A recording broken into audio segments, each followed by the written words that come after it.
What's up, Taiwan? I'm Eric Gao, bringing you the news this afternoon. Ferry services to some of Taiwan's outlying islands have been suspended as a new tropical storm approaches. Tropical storm Danas formed early Saturday morning, and the storm is set to pass through the Taiwan Strait Sunday and Monday before hitting eastern China. The Central Weather Administration has issued a sea warning for the storm and says it could strengthen into a typhoon. A tech consortium is determined to make sure that Taiwan's rich mix of local languages does not get left behind in the age of AI. A new project is teaching chatbots all about how Taiwan talks. John Van Trieste has this report. ChatGPT may have a solid grasp of Mandarin Chinese, but put in a query in Taiwan's traditional characters, and you may well get a response in the simplified characters China uses to write instead. And if you want to use other local languages with chat, well, you're out of luck. It just hasn't been trained much beyond the basics. But that might not be the case for much longer. One tech consortium, the Information Management Association, has launched a project called Taiwan Tongues, designed to make sure Taiwan's languages stay caught up with the AI boom, including one of the most widely spoken, Taiwanese Taigi. 这件事不是一个打高空啊，是一个很重要的基础建设。把这个基础打好了，在这个土壤上，台湾的整个 AI 就会有很好的发展。Getting corpuses as vast as those used to train chatbots in English or Mandarin might be difficult, but the project has made a start. Already, it's fed chatbots over 5 million characters of input. In part, it's able to do so through partnerships with authors who write in these languages, and who waive copyright so their tongue has its own place in the expanding AI universe. 这唔那是台语，甲新科技、新世纪的对话，而且嘛是台湾语言文化进一步成做国际通行语言的上好的机会。The government is excited about this project. 我们不能让这种状况，就是让全世界的 AI 模型都是那个由简体中文的语料去训练，就训练出来的都是那个跟我们不一样的价值观。If all goes to plan, chatbots will soon have an autonomous, open, and reliable source of data on how Taiwan's people really talk. Fu Huahong and John Van Trieste for TaiwanPlus. Taiwanese Taigi and Scots Gaelic were once languages struggling for survival. Now they are being celebrated in a new book, featuring stories from authors living thousands of kilometers apart, but who are united in their passion to revive their mother tongues. TaiwanPlus reporter Rick Laut caught up with the book's publishers, Hannah Stevens and Will Buckingham, to learn how this project started. So first we're going to zoom in and talk about your book, Taigi. Can you tell us what format the book takes? Okay, so the book is called Taigi, Stories from Taiwanese and Gaelic, and we've been working with 4 writers, 2 from Scotland who are writing in Gaelic, and 2 from Taiwan who are writing in Taiwanese or Taigi.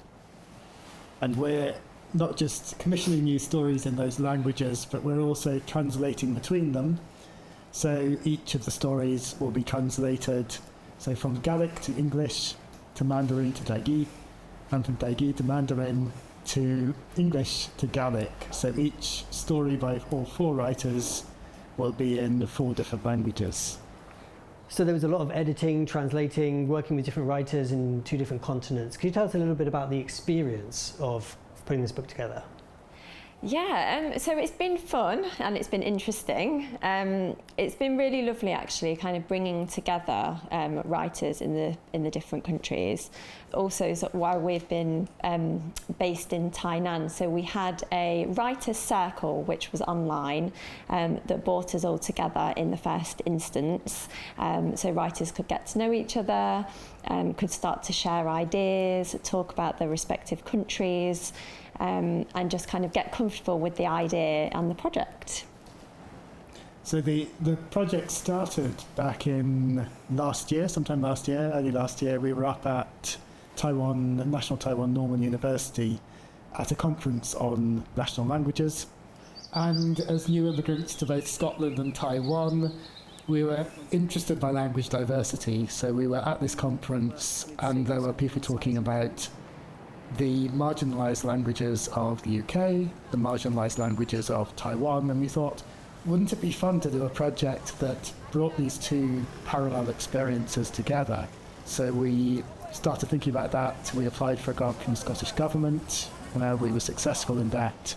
Then went and tracked down some absolutely fabulous writers from both Scotland and Taiwan to work with. And what did you find whilst you were working together with these different writers and working in often marginalised languages?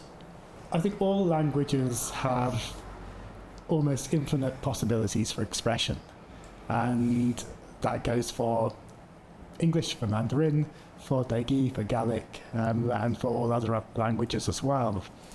When we asked the writers to write these new stories, we got together and we talked about these common experiences, but we gave them quite a lot of freedom to write the kind of stories they wanted to write. What was interesting in the translation process was how many echoes there were between the various stories. For example, off the top of my head, one thing that cropped up several times was grandmothers. And here in Thailand, if people are learning Taigi, why are you learning Taigi? Well, to speak to your agong ama, to speak to your grandparents because of that generational split. And also one of our Gaelic stories has this focus on that kind of generational transmission as well. So there are quite a lot of lovely echoes between the stories, which came out through the translation process, which is quite collaborative. I think for me as well, it was really interesting actually. So as a translator, I think people have to be very meticulous, have to be very precise, very careful. But also what really struck me was that people have to be really creative and imaginative as well, especially if there's not a direct phrase or a direct word. And so that kind of imagination and creativity really struck me and was just really lovely as well. And we had a lot of fun with that process of the translation. So, for example, in one of the stories there's a banyan tree outside the temple, but in the Taiwanese it just says a tree outside the temple, and every Taiwanese writer will know that's a banyan tree. But we got it into English, and then we were thinking, what's an English-speaking reader going to imagine? Will they imagine an oak tree? If it's an oak tree, that doesn't work. So some of the stories we've added in context to sort of carry over something of the cultural flavour as well. And so that process has been really fascinating. That was Hannah Stevens and Will Buckingham from Wind and Bones Books, the publishers of Taigi. For the full interview, watch Zoom in, Zoom out on TaiwanPlus.com. An agricultural co-op is working to spread the word about Pingtung County's quality chocolate while cutting down the carbon dioxide its growers emit. John is back with this story. Huang Zhaoying inspects the cocoa pods growing in her orchard in Pingtung County in southern Taiwan. It's early in the season and there's still damage from last year's typhoons, but Huang isn't worried. Thanks to the local farmers co-op she's joined, the pods are bigger and healthier than ever, and there's no need to worry about marketing.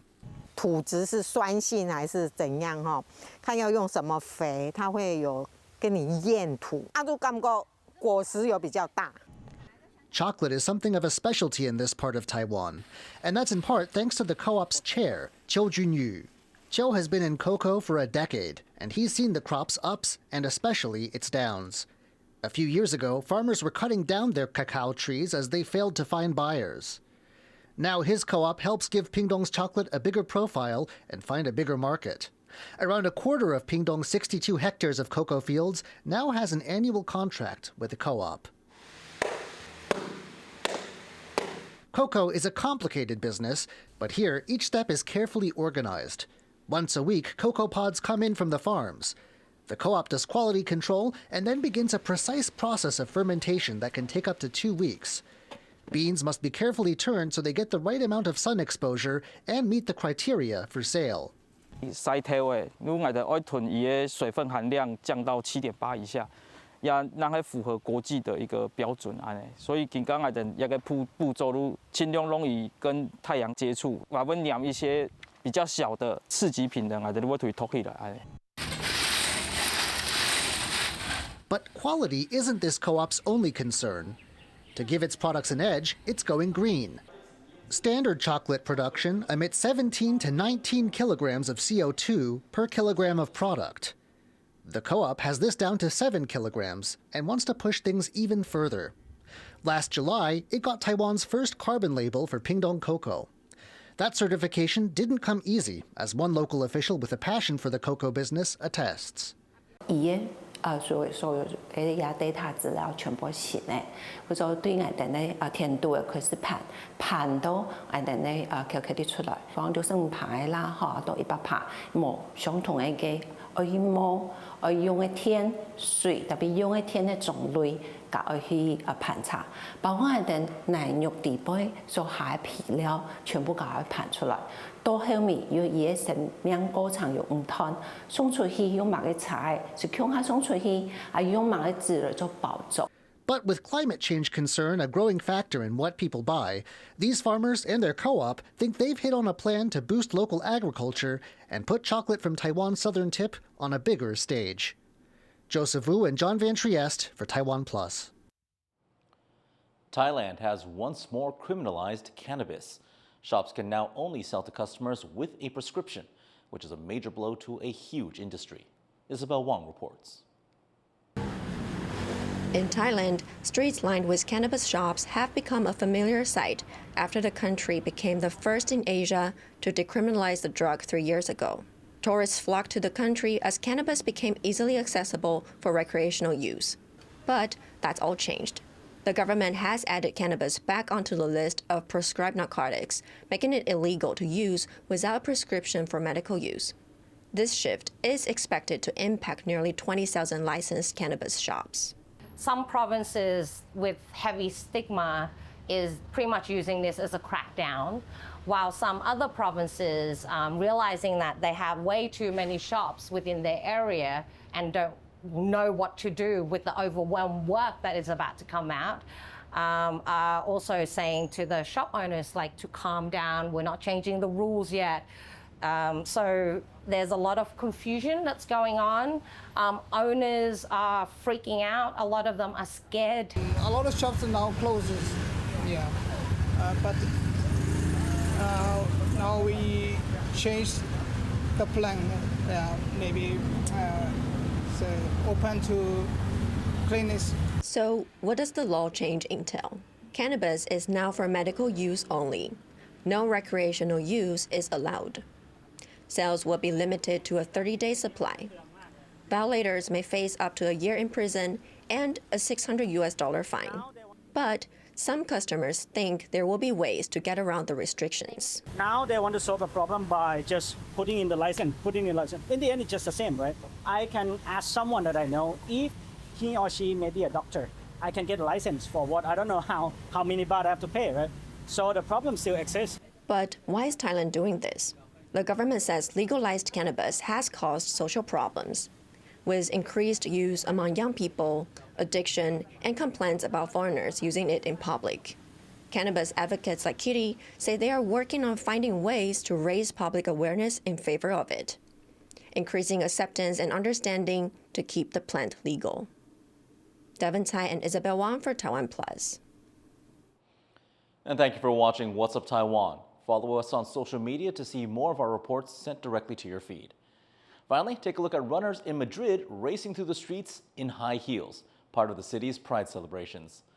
I'm Eric Gao. Take care. We'll see you next time.